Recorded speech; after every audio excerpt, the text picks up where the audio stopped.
Good morning, everyone. I am Tristina Cash, Executive Vice President of the Eastern Minority Supplier Development Council. Thank you for joining us today for Lead Like You Own It with Bridgett Battles.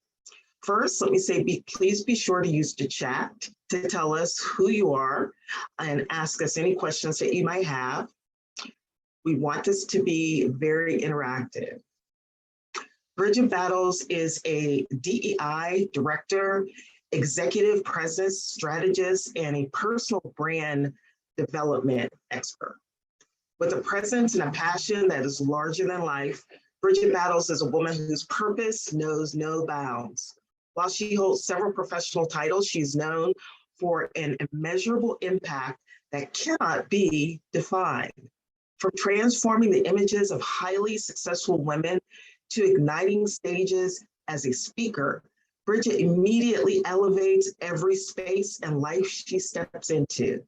As the executive presence strategist for executives and CEOs, Bridgett shows women how to develop a powerful presence.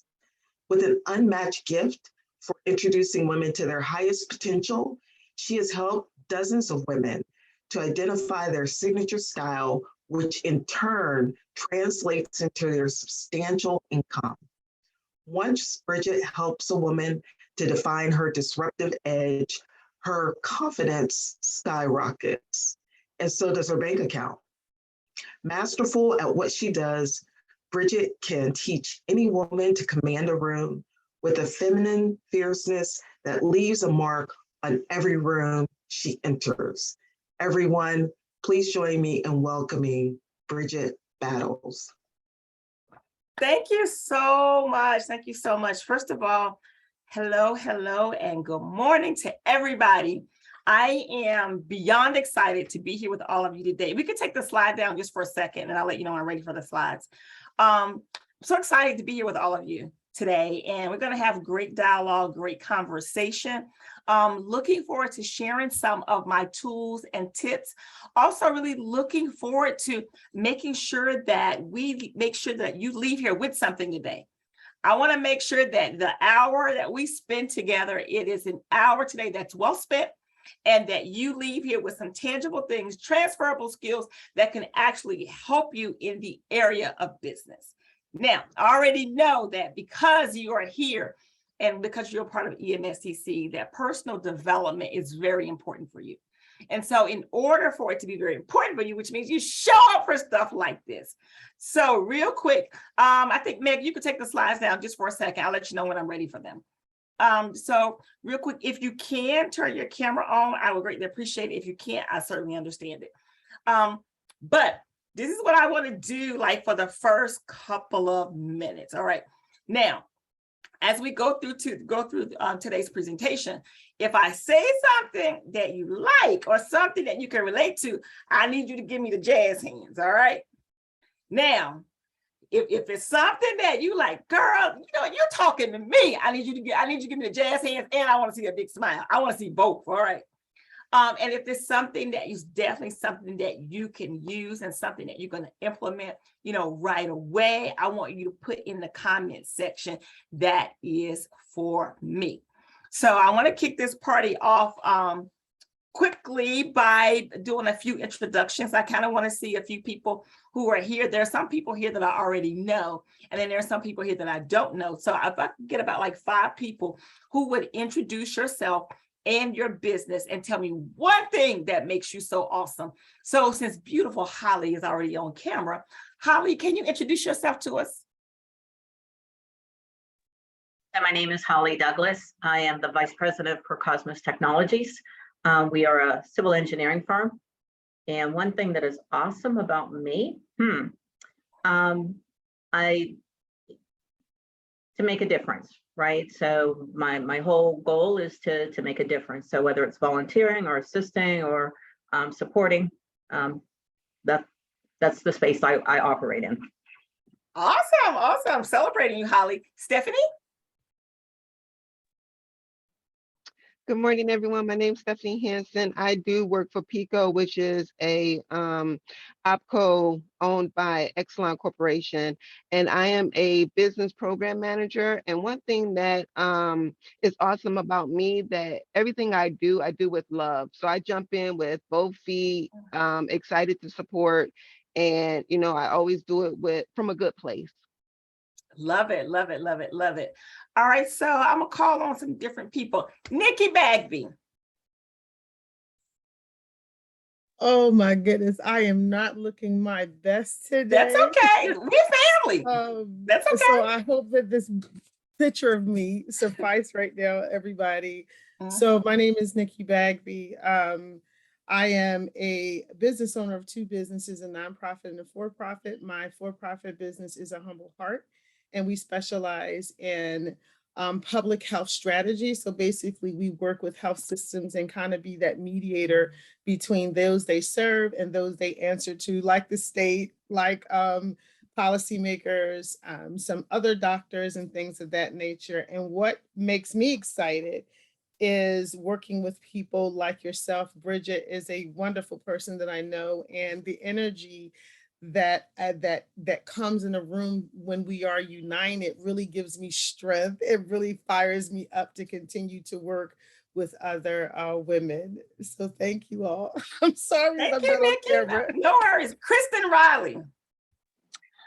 I knew you were going to call on me. Yes, Bridgett. Because I didn't see your camera on. That's why I knew I was going to call you. I know. I'm actually like sitting outside in an office area. So anyway, Kristen Riley, I'm with Prelude Solutions, and we are a certified women-owned business. And the question you ask is an awesome question to think about, is what am I awesome at, was basically what you're asking. And I think it is supporting other people, looking for ways that I can connect with them and help build them up, not just, as a company, but as a person, and help them to, be able to dream their dreams. Very good. Help them dream their dreams. I love that. I love that. So my last one, I'm going to call you Bernice Lewis. My last one. Hey, everybody. I'm Vernice Lewis, Director of Diverse Business Empowerment for Exelon. So I lead our corporation's supplier diversity initiatives across 6 utilities. So what am I great at? What makes me great? The passion I have for growing minority businesses. It's my passion. That's my calling. For growing minority businesses and helping them be the best that they can be and stabilizing them on Exelon's system. I love it. Love it. Love it. Love it. So let's clap it up for everybody here, those that are on camera, those that are off camera. So let's get into our discussion. So I'm going to talk for a few minutes and then I'll lead into the slides. But I want to make sure that as we have this conversation, that we are connecting, because it's important for me. This work that we're doing together is very important for me. Success for other people is very important to me. I do feel that my confidence and my success is contagious. So that's why I want to make sure that I'm able to look at some of you so that I'm able to transfer through this conversation, this next level of confidence, this next level of success that all of us desire. One of the things that I've come to know, and that is those who are diverse businesses, small business owners, those people who have a concept, an idea, or a construct, whether or not you're service-based or product-based. The one thing that we all need in order for us to be effective is confidence. And so when we talk about lead like you own it, and I want to give you the backstory, a little bit of how I came to that topic, which will lead into the discussion, and we'll go from there. So for those of you who don't know, and if you can't tell, I'm not from Philly, my accent is from the South. I'm from High Point, North Carolina, the furniture capital of the world. So I've been in Philly now, it'll be 20 years next year. And so through the course of me relocating here, I've always had a desire to be in some sort of business, but wasn't sure how I was going to get there. And so understanding that I had a gift, which I'm sure a lot of you have, understanding that I have a gift on the inside of me, I needed help really taking that gift to the next level, and also understanding that I had something that people needed. And when you understand that you have something that people need, it is your responsibility to get it to them. And so I struggled in that area for a little while.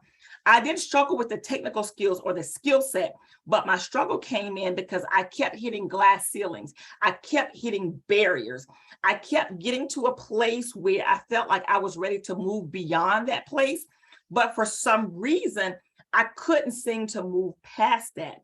And so through the course of me not being able to move past that, I began to identify within myself what the reason was. And so the reason for me at that particular time in my life was that I had skill sets. I knew how to dress the part, look the part, speak the part. I knew how to create a business plan. I knew how to do all the things, but I did not have executive presence.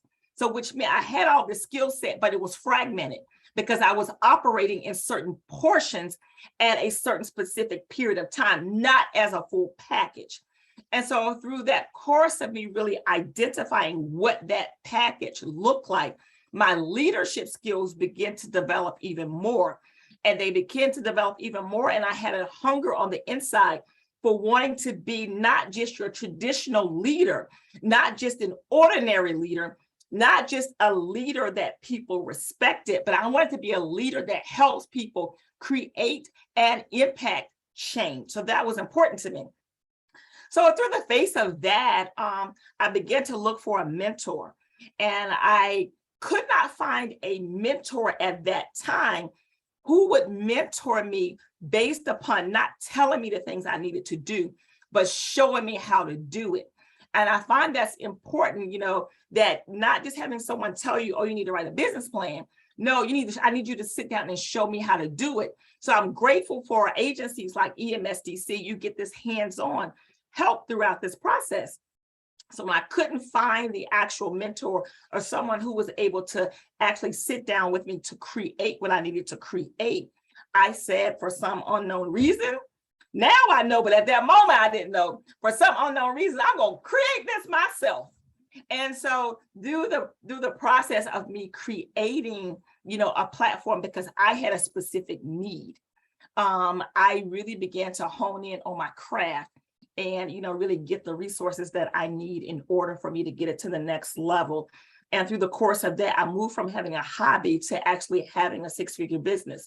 And so actually going through that process, my leadership skills began to develop even more. And the more that I became visible to other people is the more that I actually saw people's lives change. The more I saw people actually making an impact in the community. And the more that I understood what my leadership role was and is. So every year I give myself a theme for that year. And I give myself a theme for that year based upon where I see my impact at for the particular year. So this year's theme is Lead Like You Own It. And, it came about because I've been in so many meetings. I've met so many people who are absolutely amazing. But nobody knows you're amazing but your 4 or 5 friends who are connected to you. Nobody else knows how awesome you are, but the people who only know you because they know you through somebody else, or they have seen something you've done. So my goal and my mission this year is that as I help create leaders even more based upon their skill set they already have, and help them create their executive presence and create their signature look, also increasing their confidence, because that is so important if you actually want to grow your business and you actually want to make an impact. So that is how Lead Like You Own It was birthed. And so leadership is not just enough, because the pandemic set us all down for 2 years. And at that time, everybody's forced now to become a leader, because now you are having to work differently than the way you've worked before.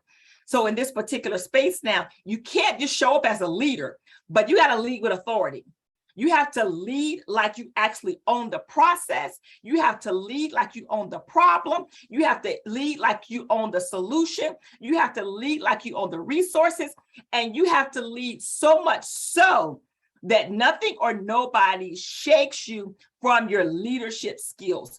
So then you might ask me, well, Bridgett, how do I get that confidence? And what does that look like? So I have a few things that I strategically do all the time, and I have things that I'm going to share with all of you. And I want to kind of like lay this groundwork before I move to slides. I love slides, y'all, but I feel like it's so much better when I can just talk to the people, okay? And so there are things that specifically that are important for you to actually lead like you own it. And I see that question and I got you. And so the first thing that is, you have to invest in you and do your internal work. And so when I say invest in you and do your internal work, yes, there's a portion of it that may be financial, but then there's also a portion of it that becomes self-work, which ties into this question: how did you create that space for vulnerability and transparency to get people to show you? And so doing your internal work means sometimes you have to sit with yourself, which means sometimes that you have to be in a space of really understanding things about you, being crystal clear on who you are, being crystal clear on what you like and what you don't like, being crystal clear on your dreams and your visions. Also understanding that there is nobody like you. And since there is nobody like you, I have to be the best version of myself. And so getting to that place of confidence means, number one, investing in yourself and doing your internal work. And so one of the small things that I did in the very beginning of me doing my self-work was that I would ask myself simple questions. For example, what is my favorite color? What is your favorite ice cream? If money was no object, what would you be doing? If I could just wake up every morning and do what I love, what would that be? If I could just be present for every single thing that I desire, what would that look like? And so asking myself those questions so that I became crystal clear on who I am and crystal clear on where I decided to go and how I was going to get there. So then the second part of that is that after you've understood who you are, where you're going, and you got to figure out how to get there, next thing is now, doing my internal work. What does that investment look like? And so immediately, anytime I see the word investment, everybody equates it to money. And as a business owner, yes, there are some, financial pieces to it, but there's also some additional pieces that are very important. And that is this: your number one investment is your time. I am at a place in my life, and I'm sure a lot of you are as well, that I have been gifted with the skill set to make more money, but I can't make more time. And so my time is my biggest investment. And so when you give someone your time, it is because you trust them. And so if I trust you with my time, in essence, I'm trusting you with my seed. So anything I put my seed into, I am anticipating a harvest. I am anticipating something back. So anytime you give someone your time, it is in exchange for something. And so when you are investing in yourself, that means I'm giving you time, giving myself time, because I am anticipating a harvest back. I am anticipating something good to come out of what I am putting in. So the second thing is investments. What are your investments? What are you willing to make in yourself? Whether or not it involves you reading more books, whether or not it involves you connecting and getting additional resources, whether or not it involves you taking a class, whether or not it involves you showing up to everything that NMSDC has to offer, but making sure that you are making that investment in yourself. All right, third thing, this is my favorite one. Third thing, so I put the number 3. Third thing. The third thing is, how do you want the world to view you? As a business owner, as a professional, as your own personal brand, how do you want the world to view you? One of the things that I live by, and there are 2 principles that I live by, and I focus on them every single day. And number 1 is, it is not who you know. So many times, how many times have y'all heard that? Listen, it's all in who you know. It's all in who you know, because if you know the president, or if you know the CEO, or if you know this person, you're surely going to get the contract. Oh, it's all, no, I beg to differ. It's not all in who you know, but it's who knows you. Because how many of us know a lot of people? We know a lot of people. All of our Rolodexes are full. But we need to make sure that people know who we are. And when people know who you are, they know your skill set. They know the value that you add. They know the problem you solve. And most importantly, now, there are a lot of corporations and companies that are hemorrhaging and that are bleeding. And as a diverse business owner and as a minority business owner, a lot of you have the solutions to stop them from bleeding. And the way that you do that is by making sure they know who you are. So then you ask me, so how do I get people to know who I am? And the way that you get people to know who you are, number one, is that you're consistent in your tone and consistent in your messaging, consistent in your presentation. And don't be focused on what other people are doing. Stay true to who you are. Be authentic in everything that you do and everything that you say. And so when you show up as your authentic self and you stand in your zone of genius, that automatically separates you apart from the pack. So when you're confident and you are at a place of understanding that what I have, you need, people stop because you are a planet shaker. They know that when you show up in the room, you're going to shake everything up. And so when you are a planet shaker, they realize they have to pay attention to what you have to say, because what you have to say is going to save them time. And when you save them time, you save them money. And so operating in that place, making sure people know who you are, go to networking events. Ask people for virtual coffee. Side story, during the pandemic, for 2 years and, being in the house and all those types of things, that was the opportunity that I saw a huge amount of growth in my business, because all of the people who I wanted to meet or wanted to connect with, all of a sudden now everybody's available. Everybody's available. And so I began to actually start scheduling virtual coffee. And so this is my lead in to scheduling virtual coffee with people. Let me give y'all some of my tips, okay? So number one is that when I connect with somebody, I research them. And so when I research them, I don't research them so much as so to really focus in on the company that they work for.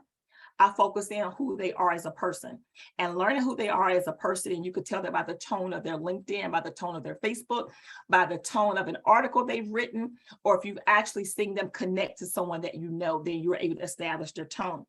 And so what I would do is that I would send an article, or I would say, hey, I came across this resource, and by reading a previous comment that you made, I think this would be something that would be beneficial for you to have. So I would like to share this with you. And so what happens then is that when you open the doorway that way, people know that you've taken an actual interest in who they are. And so the part of growing a business or brand is developing relationships. And so when people realize that you've taken advantage and taken, the initiative to know who they are, they're more apt to talk to you. Versus how many of y'all get all day long those people on LinkedIn, which I love, by the way, people on LinkedIn who consistently all day long want to sell you a product or a service, who consistently all day long want you to join a peer group, or who consistently all day long, the beginning of the phrase starts out with something that what might be of interest to you, but then when you get to the second or third line, everybody wants to convert you to being something for them. And so whenever you start to create these relationships, you get to know the person for who they really are. And so I send an article first, or I send a resource. And so typically when people see that you sent them a resource, they write back. And when they write back, they'll say, well, thank you, so-and-so, so-and-so. And then they'll lead you into what they're working on or what they're thinking. And then when they send back with what they're working on or what they're thinking, my follow-up response to that majority of the time is, this is really good what you're working on or what you're thinking. I would love to have coffee, so maybe we can have a conversation virtually and I can share with you my experience of when I dealt with this issue or when I've worked on this project, and I can share with you my experience. And so what happens when you say that, when you schedule virtual coffee, when you meet people, people love to talk about themselves. So when you open the doorway for that, you don't really have to ask them anything because they're willing to tell you now, because you start to develop that know, like, and trust factor.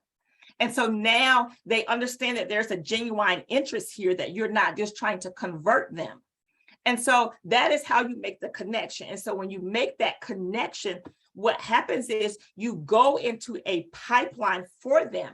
So when there's networking opportunities, when there's private events, when there are projects, when there are opportunities for employment, if you're looking, or if there's an opportunity to bid for a contract, because they've gotten a chance to know you, know your character, and know your integrity, they're more apt to actually connect with you because of the experience that they've had.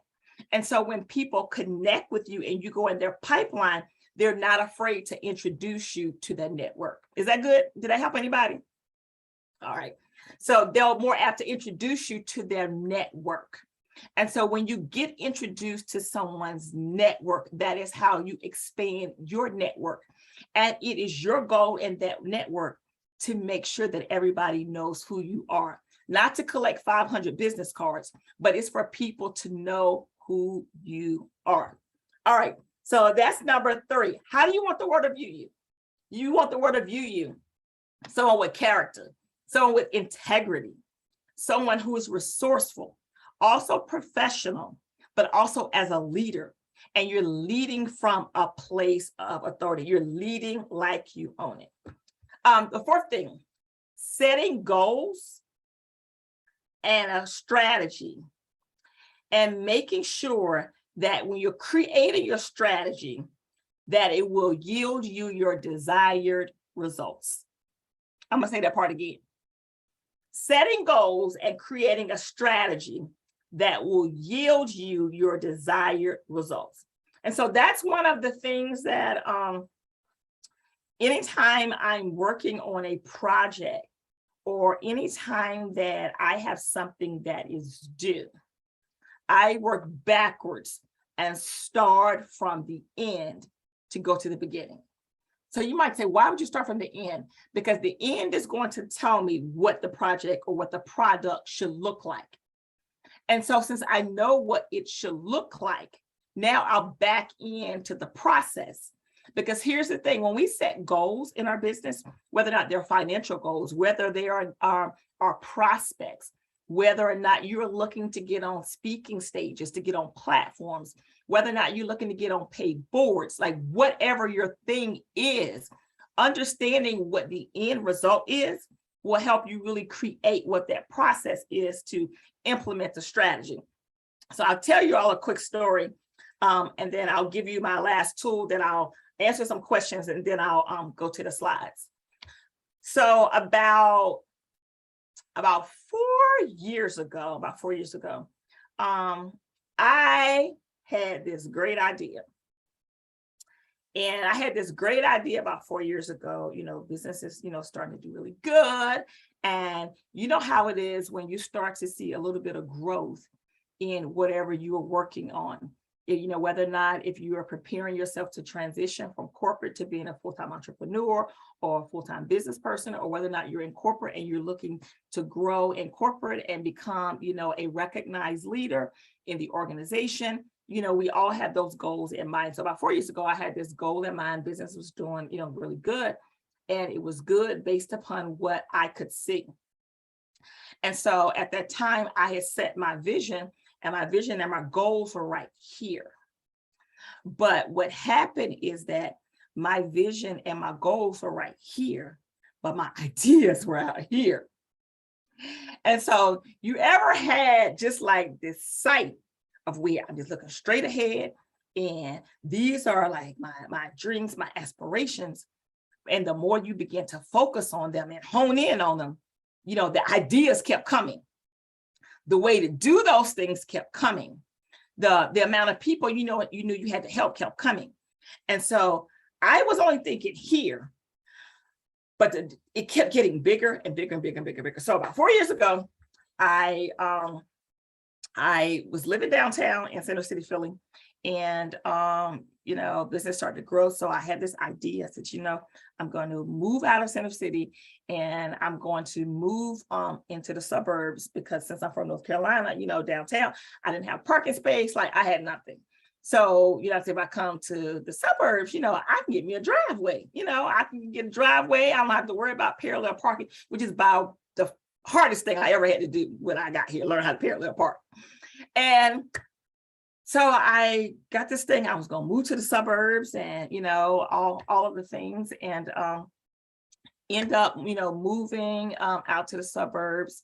And I perfected my parallel parking by that time, and I start to see even more growth in the business. And so the growth and the dream and the goal and everything got even bigger. And so when it got even bigger, at that time, it got so big that it made me uncomfortable. And, as a business owner or as a professional or as a leader, when you have things that are goals or aspirations that are consistently growing, sometimes harnessing all of that can be a little bit uncomfortable. And it becomes uncomfortable now because you have this whole reservoir of content or information and everything. And it's like, what do I do with all of this that I'm holding? So my next thing was, all right, I'm going to move again, because now this thing is getting bigger. I'm doing things, and, I need space to hold everything that I want to do. So I went to church that Sunday, and I'll give you a short version. Went to church that Sunday, and church was really good. And I had been looking for a bigger house, and I was going to find me a foreclosed property, and I was going to rehab it and all the things and make it what I needed it to be. This is that and the other. I didn't find one that I actually was just like married to say like, this is it, this is it, this is it, this is it. So I happened to find a development. And when I found the development, because they had the little dressed up person that's sitting outside with the signs and saying, go this way, go this way. So I follow the sign, and I go and see the man, and I see this brand new development. And I'm like, wow, these are nice. So I go through all of that, and I go inside of the demo, and they let you see everything.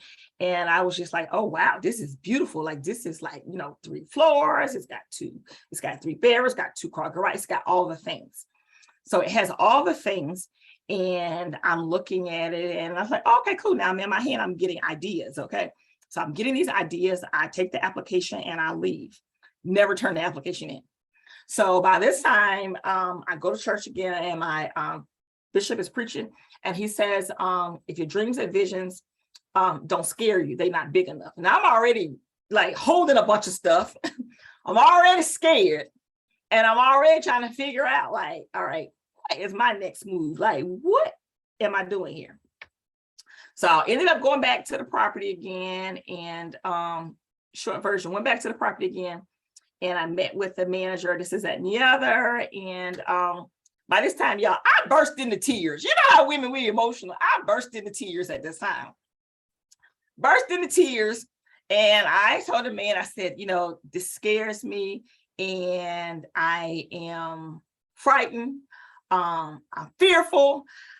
But right now I'm holding all these things, and I am the person who believes that anytime I make a decision on anything, I have to do something in the natural as my way of showing that I've applied what I'm thinking. So I ended up writing this man a check, y'all. Didn't even check my account or nothing. Okay. Didn't even know I had the money in my account. At this time, I am thinking about my dreams, my goal, my vision, everything. Ended up writing this man a check for some property, no mortgage broker, no lender, no nothing about building a house. All I knew was I had a dream and I had a vision. My ideas was out here, and I didn't know how this was going to work out. So I burst out in tears, and I tell the man I just came from church, And I'm just like, listen, I don't know how this is going to happen or whatever, but he says to me, he says, I'm going to be your friend.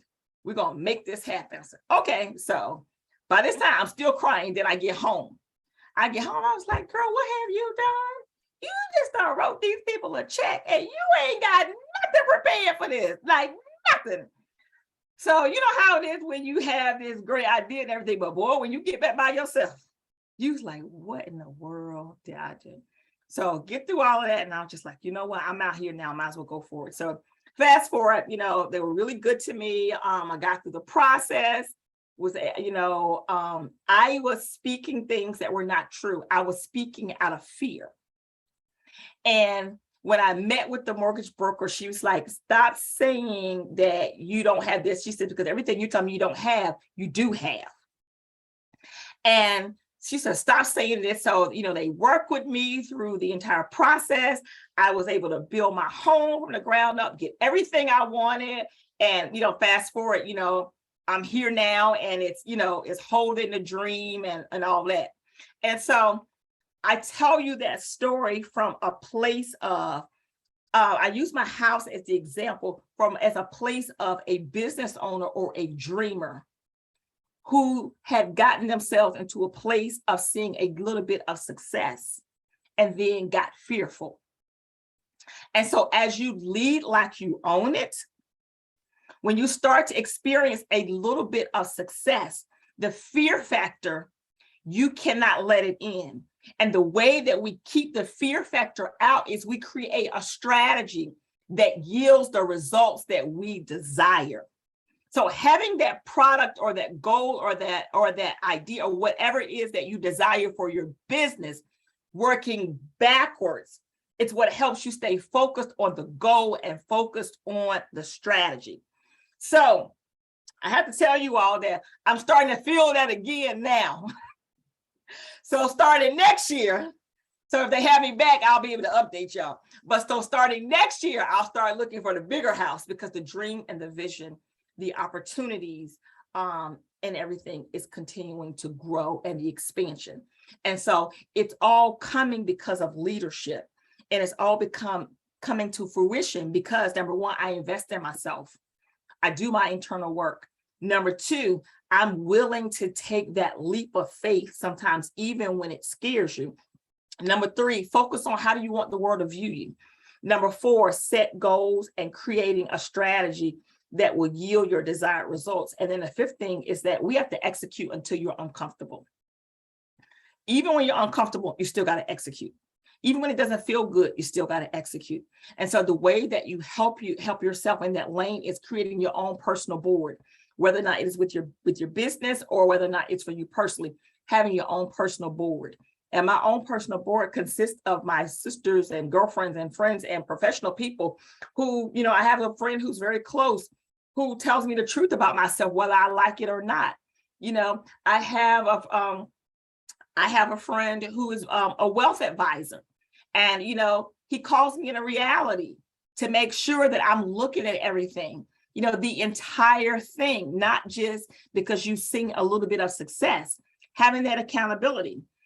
My brother is, my personal board. He's the person who keeps me grounded because no matter what success that I have, and I could be so happy and excited, it's like, listen, I just left Facebook headquarters. I moderated a panel and he was like, all of that is great, but you're still my sister.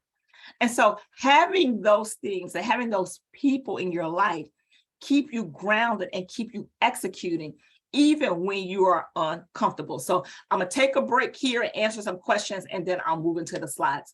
All right. So how did you create that space for vulnerability and transparency to get people to show you? In order for me to create that space of vulnerability and that space of transparency, it took me understanding that, this is me and I had to be comfortable with who I am. And being comfortable with who I am does not mean that everybody is going to be in alignment with who you are and everybody is going to actually agree with who you are. But as long as I'm in alignment with myself and my core values, That's what helped me become transparent, staying in alignment. And when you are in alignment with your core values, that is what the world sees, and that is what will resonate with them. And that is what will help you get into those additional spaces. All right. I just want to make sure I answer the question. Okay. Does anybody else have any more questions before I go to the slides? Hi, my name is April Morrison. I don't necessarily have any questions. Let me turn my camera on here, and I'm not perfect either. It doesn't matter, please. You're fine. Yes. But I just wanted to say I've been listening in. I was a few minutes late because I was trying to figure out how to open the link. I'll be honest there. I am currently employed at Erie Insurance, and I do have some fellow Erie folks that are on the line, and it has been refreshing just to kind of hear your story and listen to the reaction, because I am watching, for those of you that are brave enough to have your cameras on, to watch your reactions to what she's saying. And I love this. I love it. I just wanted to kind of share with all of you guys too, as we're starting on this journey, because Erie is, standing up a diversity, equity, and inclusion program. As a matter of fact, my peers, Jill Luden and Sue, you see their names down at the bottom, that they're actually going to be at the conference coming up here soon. I'm not able to make it, but I want you guys to know, when you're going through this thought process and you're thinking about things, we have the same kind of feelings of going out and setting up these programs and talking to folks as far as having insecurities from that space as well, especially being a woman of color, and you're talking about confidence and self-doubt, especially being in corporate America. It's rough. So I need you to know, at the same time, we have our own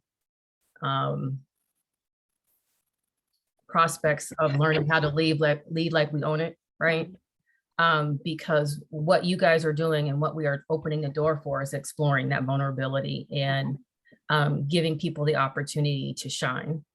And it's not an easy feat on either side, because it's nerve-wracking for you guys as business owners, but it's also nerve-wracking for us, because we want you guys to have that chance.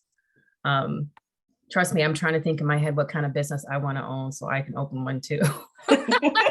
I feel you, I do. But I just want you guys to know, from a corporation perspective, it is so good to hear the conversation and engage and understand what you're feeling. It also helps us engage with you. So I'm grateful that we were able to join the call today and just hear your perspectives and your thought process and the things that you are concerned with. So just know that you're in good company. And we are excited and open for this conversation, because you're teaching us of how to engage with you as well. So thank you so much. I rambled on just a little bit too much, but I just wanted to know you guys to share my thoughts of what I was thinking while you guys were talking. And I didn't know if I was going to get another second in here. So you opened the door, so I just kind of kicked it open. So thank you. I appreciate I love it. I love it. I love it. Love it. Love it. Love it. And I love that you shared, and I welcome that, because I think it's important to be able to know how to articulate what it is that you feel and what it is that you desire as a business owner. It doesn't have to be perfect, and everything is not pretty. There are days that it is like super hard. And there are days when you're thinking that if I can just make it past the next meeting, then maybe being in that space, I'll get some strength, or I'll get some creativity or some insight to actually help me make it a little bit further. And so that's the importance of having community. And so having community is how you actually really grow in that place of confidence. And so going back to the space for vulnerability and transparency, community also helps you become vulnerable and transparent, because when you're in a community, there is no judgment zone. And so for people who are not big talkers, or for people who are behind the scenes people who don't necessarily always want to be the leader who is outspoken, but want to be the leader behind the scenes, understanding all of that is still leadership, and it all plays a part in you really growing and being the best version of yourself for the company, as well as being the best version of yourself. So all of those things play into. So April, thank you so much for sharing it. I'll go into the slides, but I want to tell, I think Stephanie wrote that. So Stephanie, I'll tell you a funny story real quick. So, and I forgot about the story until I ended up telling this past weekend. I moderated a panel for Sisterhood with Radio One. And the question came about, because it was a panel of business owners. And the question came about being vulnerable, because a lot of us are strong. And when you're a strong woman and you've had to have competing priorities, or you have a lot of things you have to do, all of that, that sometimes taking a break for yourself, sometimes you feel guilty because you think, oh, I could have answered that email, or I could have done this, or I could have, worked on this or whatever. So sometimes you feel guilty. And so being able to let people into your space can be scary, because you want to make sure that if I'm being vulnerable with somebody, that I'm being vulnerable with people who I can trust. And that's important. So fun story, and then I'm going to go to the slides. So I have a guy friend, okay? And we're, we date, go out, whatever, tons of fun and everything. He's a really great guy. So in the beginning, when we started hanging out, I would always make sure that my hair was done, make sure my face was done. I was looking cute, all the time, So we get into this conversation, and he says that, you always look very nice, but I prefer when you don't. And I was like, what? Are you crazy? Like, my whole business is built on the way that I look, and then this is that and the other. And he's like, no, when your hair is all over your head, when you have on no makeup and your jeans and your t-shirt, and this is that and the other. And I was like, oh, I ain't going nowhere like that, And he was like, no, and let me tell you why. And I said, okay, why? Because by this time I'm getting offended, because I'm getting ready to figure out now if I'm going to tell you off, or we about to be done, okay? So he said, it is in those times that you become vulnerable. He said that every time that when you are fixed up and you always look nice, he said it's in that moment that you operate in your authority of being a boss, or being a leader. And so in those moments when you're not dressed like that, you're just Bridgett. And it's in those moments that you really give me the opportunity to get to know you on a different level. Getting a chance to know you just as the woman who likes to roller skate, or all of the different things. And so it was a teachable moment for me. And a teachable moment for me, number one, is that in order for me to do that, I had to feel safe. And so vulnerability requires you to feel safe. And so, when you are safe, that is when you are free to share your space. And so not until you feel safe will you be able to be that vulnerable and to be able to share your space. And because now understand that when I am that vulnerable with you, and I give you that access to who I am as a person, and that access, to my heart, that access to my life, understand that, my grandmother used to say, I'm giving you the benefit of the doubt. No, I'm giving you benefits without doubt when you get that close to me. And so that has helped me when it comes to transparency. Whoever I trust in my space, that means that I feel safe. So understanding that you feel safe. So I hope that answered your question. See, I feel like you're talking to me. Listen, honey, it's a whole process. Got tons of more stories, but I want to make sure that I, do go through, a slide deck with all of you. It'll kind of tie in some of the things that we've already talked about. Thank you, Stephanie. It'll go through some of the things that we talked about, but I also want to give you some tactical tools and things that you can share as well, with your business. And so even if you have not quite fully developed your business yet, or you're creating your own individual brand and your personal brand, a lot of the things that I'm going to share in this next deck will be things that can actually help you implement that. And so it doesn't matter where you start, and it doesn't matter how you start. The only thing that matters is that you do start. So this particular deck, you know, I've used it for several presentations, and it had some good stuff in here. And so I'm going to go through this a little bit. And then there's an additional deck that I have. I'll probably just speak to it a little bit, but I want to make sure that we're able to give you all these slides. And so that feel free to print them out, mark them up, you know, write on them, those types of things. All right, so next slide, please. So the first thing that as you are leading like you own it, as you're growing in the business or as you're growing in whatever it is that you desire to do, creating a content schedule that actually works. And so I use content in more than one way. You could use content, whether or not it is your LinkedIn content or whether or not it's your social content, but it's also content for your life. And so creating a schedule that actually works, you know, identifying those top 3 things that you need to get done every day, identifying those things that are significant that if you don't do them, it's going to have an impact on everything else you do in the business. So I use myself, for example. I make sure I do revenue generating activities every day. If I don't do revenue generating activities every day, you know, it impacts the business because I have a payroll I have to meet monthly. And so for those of you who are in business, I'm sure you focus in on revenue generating activities, whether or not it is you're meeting with a new client or prospect, or you're mapping out, you know, a new project or an event, but understanding, having myself dedicated to a content schedule that actually works. And so long are the days of putting 50 things on your list and then you get done 2 of them. So picking your top 3 things every single day that you need to get done, that's more realistic. And if you get past the 3 things, that's great.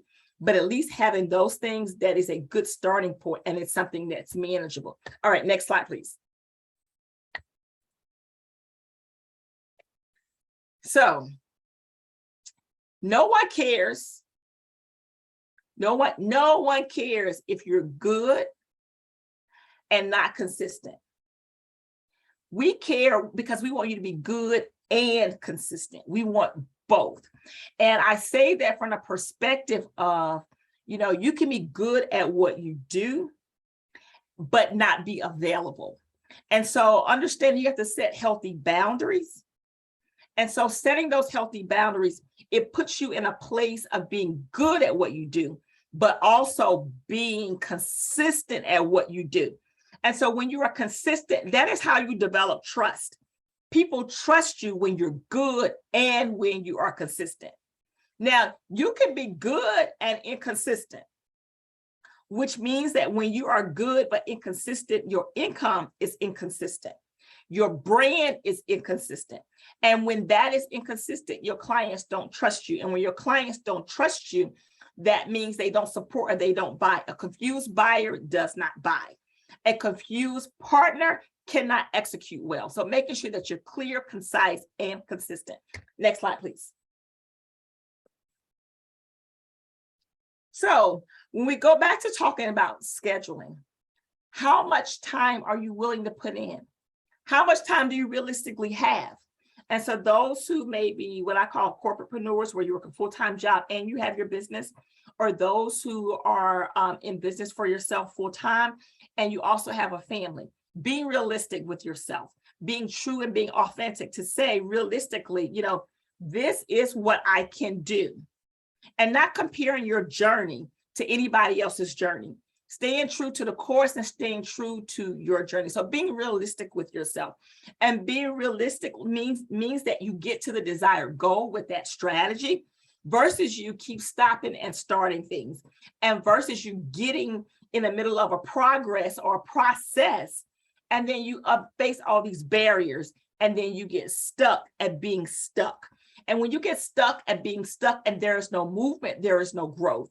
And when there is no growth, you see no progress. Next slide, please.